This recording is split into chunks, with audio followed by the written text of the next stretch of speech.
기도합니다. 아멘. 네, 거룩한 주일 하나님 앞에 나와 마음을 드리고 정성을 드리고 시간을 들여 주님께 예배하고 있는 우리 모든 성도님들, 이 예배를 통해 하나님의 은혜가 충만하게 역사되어지기를 주님의 이름으로 축원합니다. 또한 우리 온라인을 통해서 각 가정에서 예배하고 있는 성도님들에게도 동일한 은혜가 있기를 주님의 이름으로 축복합니다. 언제부턴가 교회에 젊은이들이 점점 줄고 있습니다.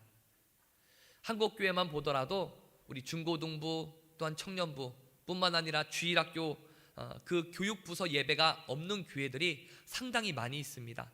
그리고 앞으로는 더 늘어날 것입니다.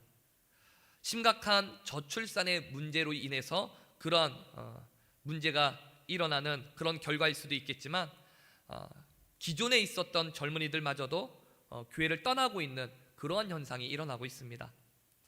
코로나19 사태가 발생하면서 그리고 앞으로 만약에 2차, 3차 팬데믹 유행이 더 온다라고 한다면 이와 같은 문제는 아마도 더 심각해질 것입니다. 떠나는 젊은이들의 발걸음을 붙잡기 위해 교회들이 부단히 노력하고 있습니다.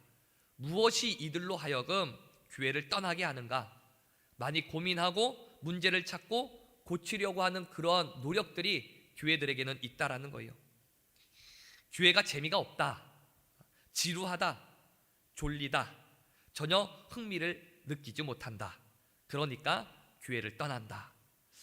이러한 문제들로 인해 젊은이들이 교회를 떠난다라고 생각을 하면서 많은 교회들이 그러면 어떻게 이 젊은이들에게 교회에서 재미나게 그렇게 예배드릴 수 있게끔 할 수 있을까?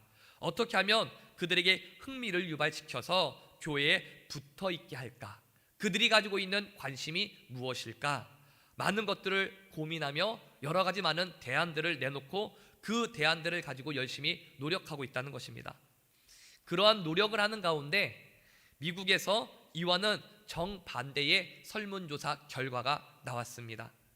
미국에서 교회를 떠난 미국의 대학생들을 대상으로 설문조사를 했는데, 그래서 그 조사를 통해 나타난 결과를 가지고 분석을 했는데, 젊은이들은 신앙을 원하는데 목회자들은 재미만 주려고 한다라는 결과가 나왔다라는 것입니다.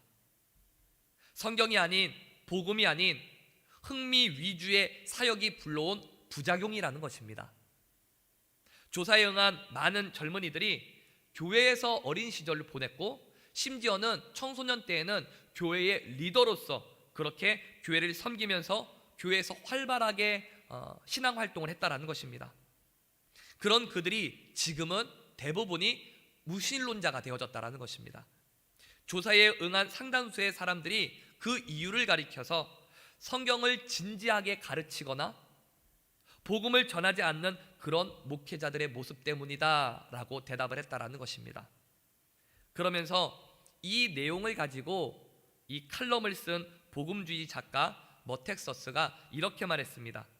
신앙적 도전을 주기보다는 비유를 맞추고자 했던 이 교회의 시도가 오히려 젊은이들을 신앙에서 떨어뜨려 놓았다 라고 그렇게 말을 했습니다. 저는 이 말이 100% 맞다라고는 그렇게 말하진 않습니다. 그렇게 받아들이진 않아요. 하지만 공감은 되어집니다. 한국 기독교가 자꾸만 방법론적인 것으로 문제를 삼으려고 합니다. 전도 전략이 잘못되어졌다, 교회 프로그램이 문제다, 예배의 형식이 바뀌어져야 한다. 그래서 전도와 양육과 예배와 설교와 여러 부분에서 기독교적인 연구가 있었고 다양한 프로그램들이 생겨났고 시간과 형식과 또한 많은 부분에서 변화가 있었다라는 거예요. 전도법도 수십 가지 전도법이 생겨났고요, 양육 프로그램도 얼마나 많은지 모릅니다. 예배의 형식도 많이 바뀌었습니다. 찬양 예배, 열린 예배, 특별 예배, 헌신 예배, 연합 예배, 월상 예배, 구도자 예배, 다양한 예배들이 생겨났다는 것입니다. 물론 이러한 방법적인 것들도 정말로 중요합니다. 교회가 계속적으로 관심을 갖고 전략을 세우고 변화되어져 가는 이 환경에, 세상에 맞춰서 교회가 준비해야 하는 것 정말로 중요합니다. 그런데 이러한 것들보다도 먼저 우선되어져야 할 것이 예배와 양육, 전도와 봉사, 교제, 이러한 것들 가운데 복음의 능력이 나타나고 있는가라는 거예요. 우리가 먼저 점검해 봐야 할 것은 형식을 바꾸고 방법을 바꾸고 어떠한 모양들을 새롭게 하는 것, 그것 먼저 있어서 그것 이전에 무엇을 우리가 신경 쓰고 무엇을 점검해야 하는가? 그러면 우리의 예배 가운데, 우리의 양육 가운데, 우리의 전도 가운데, 우리의 교제 가운데, 우리의 봉사 가운데 복음의 능력이 나타나고 있는가라는 거예요. 예배 형식을 바꾸고 양육 프로그램을 바꾸고 전도의 전략을 세우고 이런 것보다도 먼저 우리가 신경 써야 하는 것은 우리 안에 복음의 능력이 역사되어지고 있느냐라는 거예요. 우리의 삶의 모습에 우리가 행하는 그 모든 것들 가운데 복음이 역사되어져서 복음의 능력으로 행하고 있느냐, 우리는 먼저 이것을 점검해 봐야 한다는 것입니다. 예배 가운데 예수 그리스도의 십자가, 부활, 복음의 능력이 선포되어지고 양육 가운데 복음의 참된 가치를 깨달아서 주님이 내 삶의 주인이십니다. 내 모든 것의 주인 되어주십니다. 내가 주님만 바라보며 살겠습니다. 결단하며 헌신하며 내 자신을 버리고 예수님이 나의 참된 주인이심을 고백하는 그런 삶의 모습이 현장 가운데 나타나서 우리가 전도의 현장 가운데 예수 믿으세요 선포하지 않아도, 야, 저 사람이라고 한다면, 저 교회라고 한다면, 저렇게 예수님 믿는다라고 한다면 나도 예수님 믿어보겠다. 복음의 능력이 우리의 삶 가운데 나타나고 복음의 능력이 우리 교회 가운데 나타나야 한다라는 것입니다. 이것이 먼저 선행되어져야 한다음에 그 다음에 전략도 세우고 그 다음에 형식도 바꾸고 그 다음에 방법적인 것들도 고민해야 한다라는 것입니다. 이것을 먼저 고민하고 복음이 살아 움직이는 교회로 우리 교회가 한 걸음 한 걸음 나아가다 보면, 하나하나 만들어 가다 보면 우리 안에 잃어버렸던 영성, 그리스도인으로서의 정체성, 그리고 우리의 삶에 있는 모든 문제들이 이 복음의 능력으로 회복되어지리라 믿습니다. 우리가 그렇게 나아가야 한다는 거예요. 아무리 발버둥 치고 내 힘으로, 내 노력으로 우리 안에 있는 문제를 해결하려고 한번 해보십시오. 우리가 해결할 수 있는 것이 무엇이 있습니까? 자녀의 문제가 우리의 노력으로 되어집니까? 건강은 어떻습니까? 관계는 어떻나요? 우리의 노력에는 한계가 있다라는 것입니다. 내가 가지고 있는 힘은 정말로 미약합니다. 하지만 복음의 능력은 측량할 수가 없는 거예요.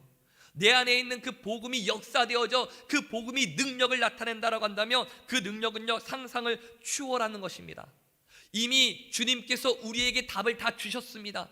이미 주님께서 우리 안에 해결책을 다 해결해 주셨는데 우리는 자꾸만 엉뚱한 곳에서 우리의 문제의 답을 찾으려고 발버둥 치고 있는 것이 우리의 문제요, 우리 지금 한국교회의 문제가 아닌가, 제가 그렇게 생각을 해보았습니다. 그래서 오늘 본문의 말씀, 오늘 설교의 제목을 복음의 능력이라고 정해보았습니다. 우리 한 번 더 서로 격려하며 우리 옆에 있는 지체들에게 인사 나눌 때 복음의 능력으로 승리합시다. 우리 한 번 더 인사 나눠보겠습니다.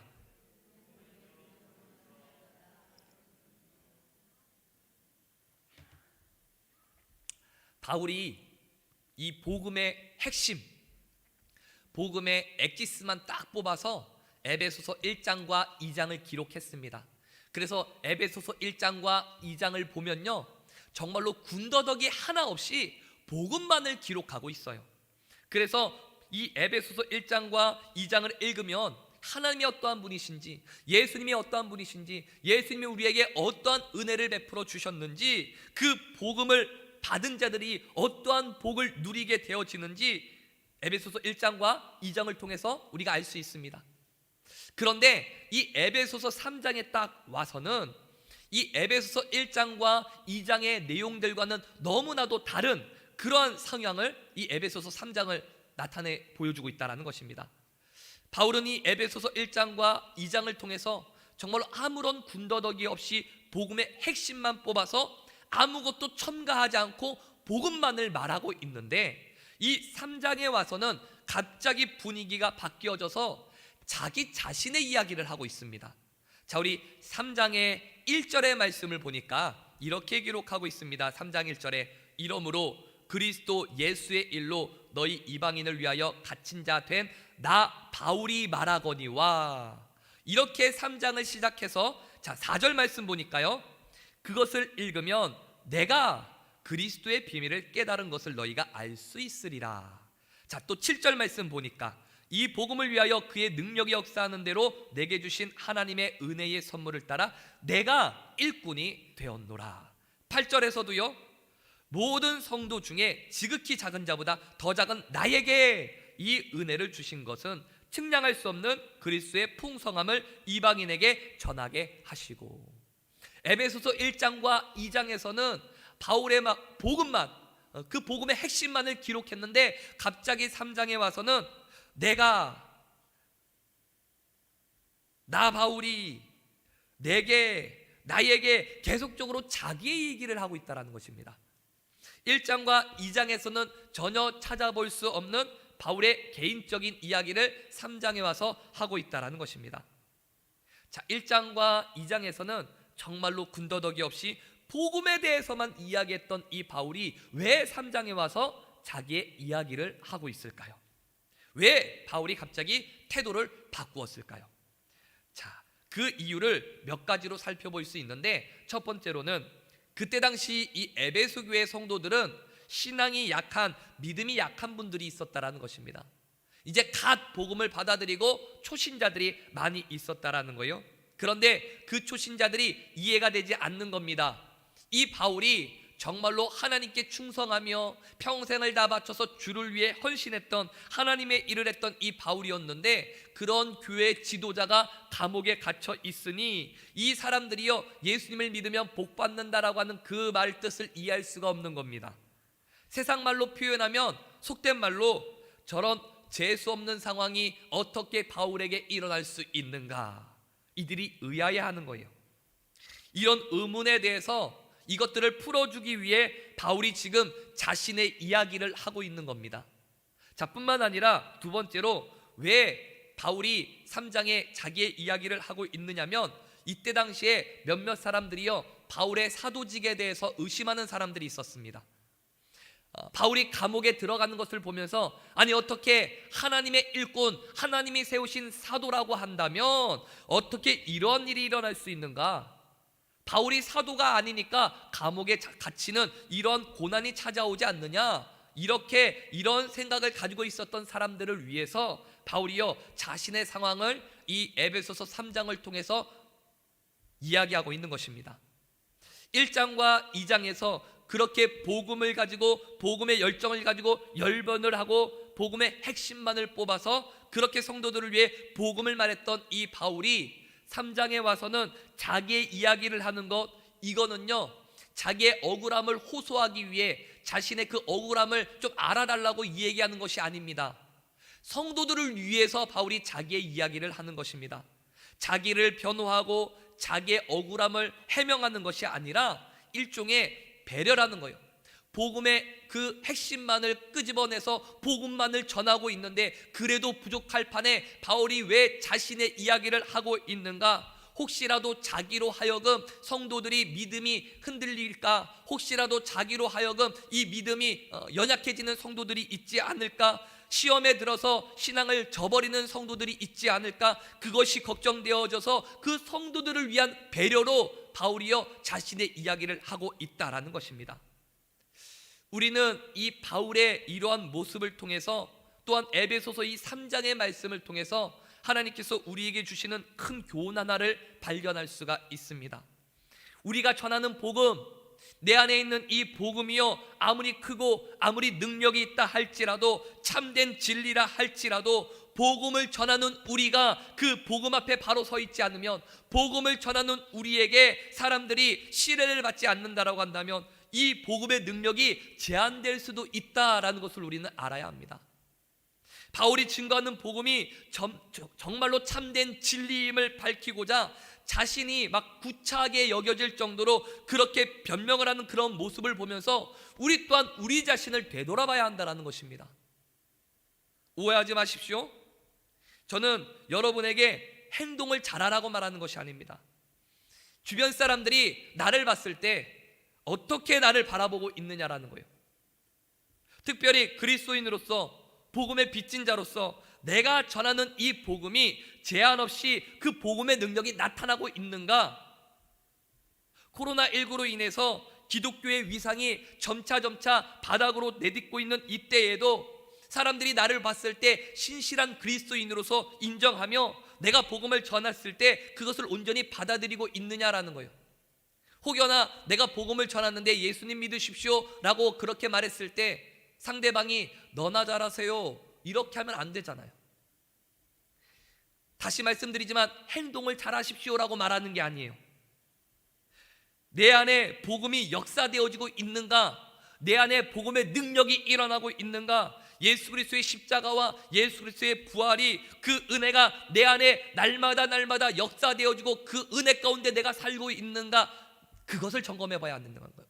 왜냐하면 영성은요 삶으로 고스란히 나타나기 때문입니다.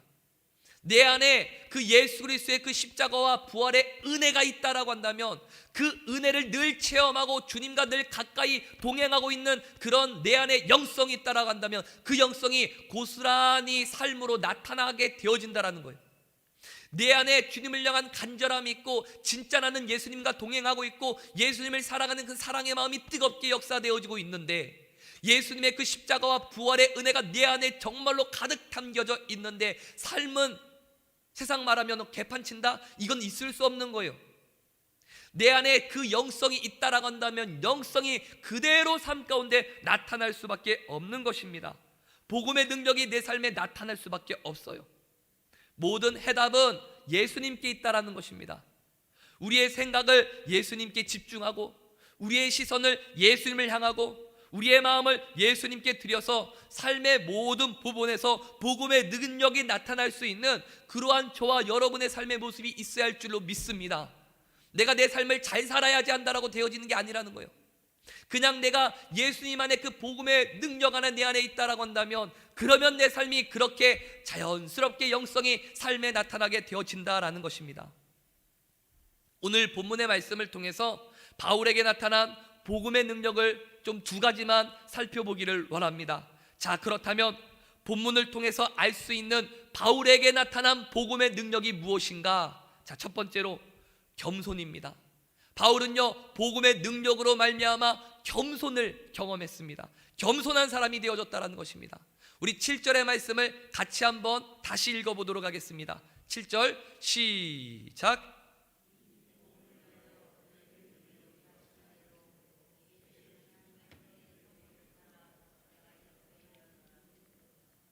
바울은요 지금 내가 일꾼이 되었다라고 고백하고 있습니다. 자, 그런데 이 일꾼이라고 표현하고 있는 이 단어를 영어 성경 보니까요, 특히 NIV 성경을 보니까 이 일꾼이라는 단어를 종으로 번역을 했습니다. 모든 성도 중에 바울이 지금 뭐라고 말하냐면 나는 복음의 종이다 라고 말하고 있는 거예요. 그러면서 우리 8절 말씀도 보면 이렇게 말합니다. 모든 성도 중에 지극히 작은 자보다 더 작은 나에게 라고 그렇게 말씀하고 있어요. 원어로 보면 그런데 이 바울의 말이 참 재미가 있습니다. 지극히 작은 자보다 더 작은 이라고 있는 이 문구를 헬라어 원어로 직역하면 가장 작은 것보다 더 작은 이라는 말입니다. 자, 그런데 가장 작은 것은 작은 것의 최상급입니다. 그거보다 더 작은 것이 없는 거라는 거예요. 그런데 가장 작은 것보다 더 작은 이라고 말하고 있습니다. 그러니 모순인 거죠.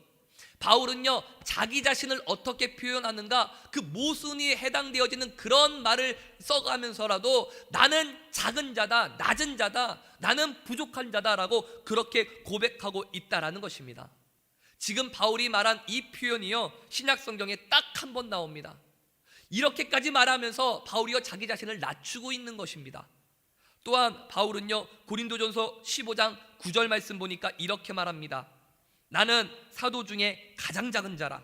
나는 하나님의 교회를 박해하였으므로 사도라 칭함받기를 감당하지 못할 자니라 라고 고백을 합니다. 바울이요 지금 자신을 철저하게 낮추고 겸손한 모습을 보이고 있다는 겁니다. 그런데 그때 당시에 바울의 위치가 어떤 위치였는지 아십니까? 엄청난 기적과 이적을 행하고 병든 자를 고치고 많은 사람들에게 존경받는, 지금으로 말하면요 세계적으로 유명한 그런 목회자였다라는 거예요. 목회자가 그러면 안 되지만 바울의 그때 당시의 상황은 좀 목에 힘줄만 하다라는 겁니다. 그런데 그러한 바울이 어떠한 상황 가운데 틈만 나면 그냥 나는 낮은 자입니다, 나는 부족한 자입니다, 나는 연약한 자입니다, 내려가서 바닥까지 그냥 내려가는, 그렇게 고백하고 있는 모습이 바울에게 있다라는 것입니다. 더 이상 내려갈 것도 없는데 더 내려가서 더 낮은 자라고 말하는 모순까지 그렇게 끄집어내서 자기가 낮은 자라고 그렇게 겸손하게 나타내는 모습이 바울 가운데 보여지고 있다라는 것입니다. 우리에게도 이와 같은 겸손한 모습이 있어야 할 줄로 믿습니다. 우리 교회 또한 원주 침례교회는 겸손한 교회야 이런 말을 들을 수 있어야 할 줄로 믿습니다. 그런데요, 중요한 것은 내가 겸손해져야지, 내가 낮아져야지, 우리가 그렇게 겸손하고자 노력한다고 해서 우리가 겸손해질 수 있는 게 아니라는 겁니다.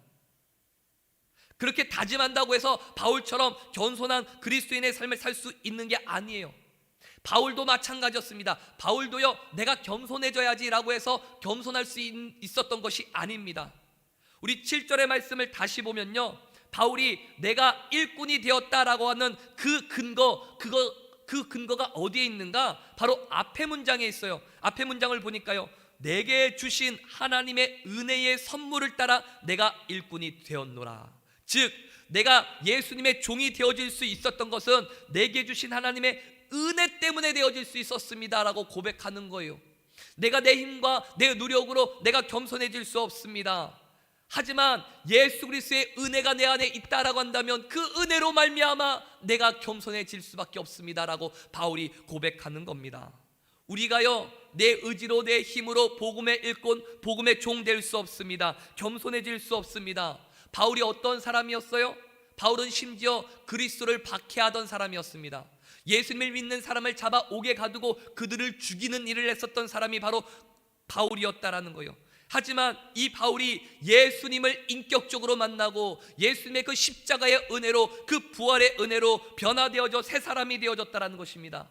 해결할 수 없는 이 죄의 문제를 해결받았고 하나님의 자녀가 되어졌다라는 거예요. 측량할 수 없는 주님의 그 구원의 은혜를 받았다라는 겁니다. 그 은혜를 생각하기만 한다면 그 은혜가 내 안에 있기 때문에 나는 겸손해질 수밖에 없습니다. 그 은혜로 말미암아 나는 겸손한 사람입니다라고 고백할 수 있다라는 거예요.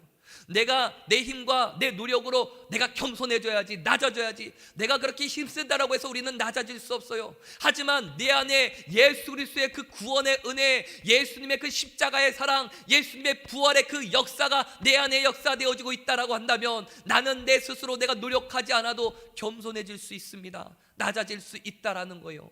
아까도 얘기했던 것처럼 영성이 내 삶에 그대로 나타나기 때문에 어떻게 예수님의 그 구속의 은혜가 내 안에 있는데 내가 겸손해지지 않을 수가 있겠느냐라는 거예요.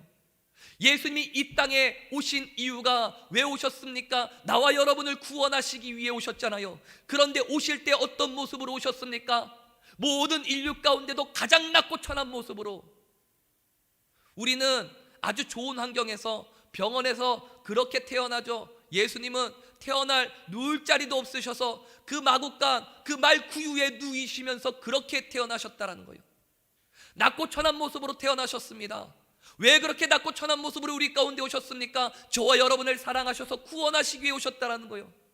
그렇게 오셨을 뿐만 아니라 저와 여러분을 구원하시기 위해 그 십자가에 달려 죽으시고 그 모든 고통과 아픔을 다 참으시면서 그렇게 낮아지고 철저히 낮아지고 세상 사람들에게 왜 무엇이 부족해서 예수님이 불팔매질을 당하고 왜 예수님이 침뱉음을 당하고 왜 예수님이 그렇게 욕지거리를 당해야 한다라는 거예요.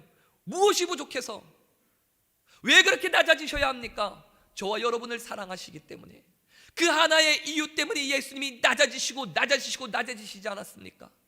그 예수님의 그 구속의 은혜가 내 안에 있다라고 한다면, 그 복음이 내 안에 자리 잡고 있다라고 한다면 내가 무엇이간데, 예수님도 그렇게 낮아지셔서 나를 구원해 주셨는데 내가 무엇이라고 낮아지지 않을 수가 있겠느냐라는 거예요. 그 예수님의 구속의 은혜가, 그 예수님의 복음의 능력이 내 안에 있다라고 한다면 내가 힘쓰지 않아도, 내가 노력하지 않아도 낮아질 수밖에 없는 거예요. 예수님의 그 사랑이 내 안에 있다라고 한다면 그 사랑으로 말미암아 내가 낮아질 수밖에 없어요. 내가 교만해지려고 하면 아이고 예수님 앞에 내가 어찌 교만할 수 있습니까? 회개하며 돌이키며 다시금 내가 낮아질 수 있는 거예요. 왜 교만해집니까?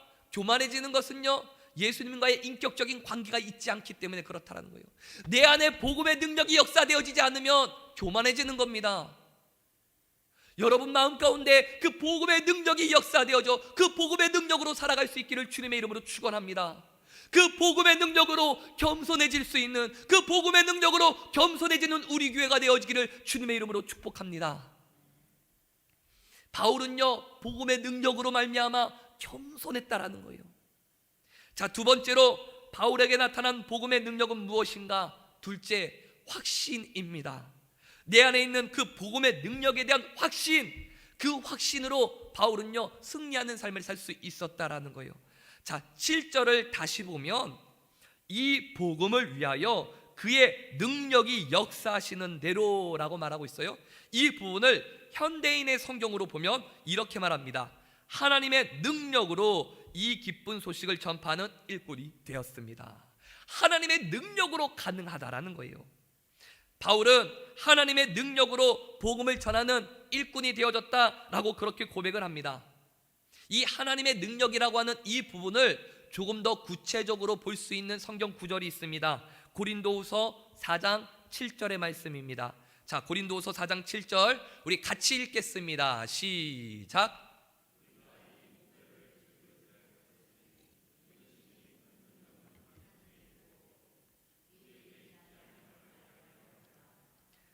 자, 바울이 지금 주변에 많은 사람들이 바울을 인정해주고 하나님의 일꾼으로 자신들의 영적인 지도자로 받아들였음에도 불구하고 바울이요, 나는 작은 자입니다, 나는 연약한 자입니다, 낮은 자입니다 라고 그렇게 자신의 연약함과 자신의 부족함을 오픈할 수 있었던, 그렇게 당당하게 자신을 낮출 수 있었던 그 용기가 어디서 나왔는가? 바로 바울이요 그렇게 자신감으로 그렇게 말할 수 있었던 것은 방금 읽은 이 고린도후서 4장 7절 말씀처럼 나는 질그릇에 불과합니다, 나는 질그릇입니다. 하지만 내 안에 질그릇 안에 담겨져 있는 예수님의 그 부활, 그 복음, 그것이 보배임을 내가 알았습니다. 내 안에 이 질그릇은 보잘것없지만 내 안에 담겨져 있는 그 복음의 능력, 그 보배, 그 예수님의 십자가의 그 능력, 그것을 내가 믿고 그것을 내가 경험했기 때문에 내가 주님께로 더 가까이 나아가 내가 담대하게 나의 연약함과 부족함을 고백하며 선포하며 나아갈 수 있습니다. 이렇게 고백하는 거예요. 그래서 겸손이라는 것, 이것이요 정말로 어렵고 힘든 것이지만 어떠한 사람이 겸손할 수 있는가? 복음의 능력을 경험한 사람, 나는 질그릇에 불과하지만 그 질그릇, 내 안에 담겨져 있는 예수님의 십자가, 예수님의 부활, 그 복음이 보배라는 것을 깨달은 사람, 그 사람이요 겸손해질 수 있다는 것입니다. 반대로 제가 조금 아까도 얘기했던 것처럼 그 복음의 능력을 경험하지 못한 사람은 교만해지는 거예요.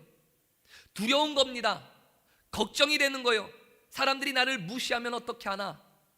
그러니까 자꾸만 자기 자신 스스로가 높아지려고 하는 겁니다.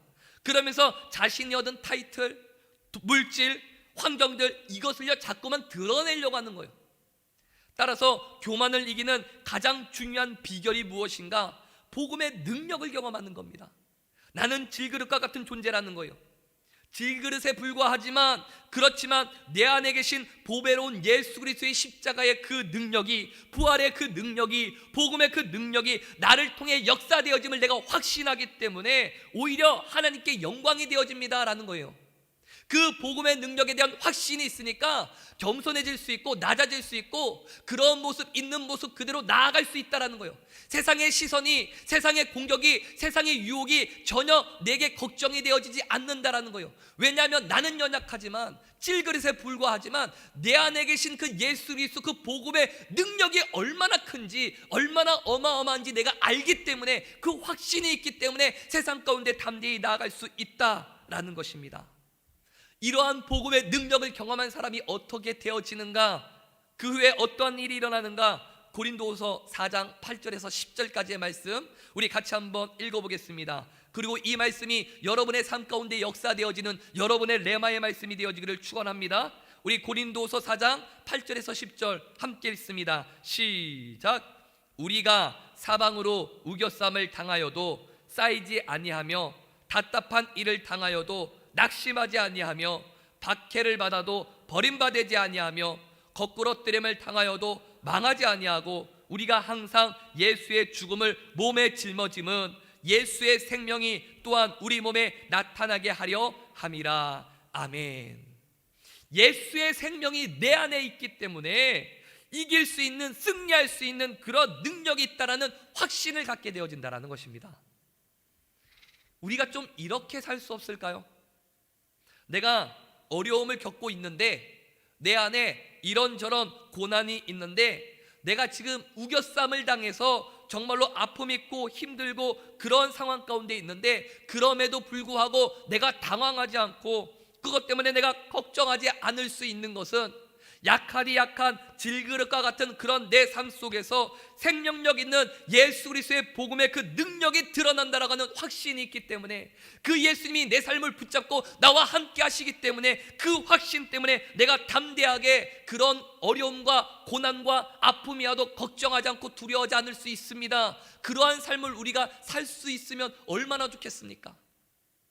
우리 원주침례교회 성도님들, 또한 우리 교회 모든 성도님들이 정말로 그렇게 복음의 능력을 알고 확신하며 우리의 삶 가운데 담대함으로 나아갈 수 있는 그런 여러분 모두가 되어주시길 주님의 이름으로 축원합니다. 어떠한 문제와 어떠한 아픔과 어떠한 고난 속에서도 내가 걱정하지 않고 힘들어하지 않을 것은 내 안에 복음이 있기 때문에, 내 안에 예수님의 십자가가 있는데, 내 안에 예수님의 부활의 능력이 역사되어지고 있는데 무엇이 걱정이냐라는 거예요. 그 확신이 있다라고 한다면, 그 능력이 있음을 내가 확신한다라고 한다면 전혀 두려워하거나 걱정할 이유가 없다라는 것입니다. 그 세상의 문제는 나에게 전혀 문제가 되어지지 않는다라는 거예요.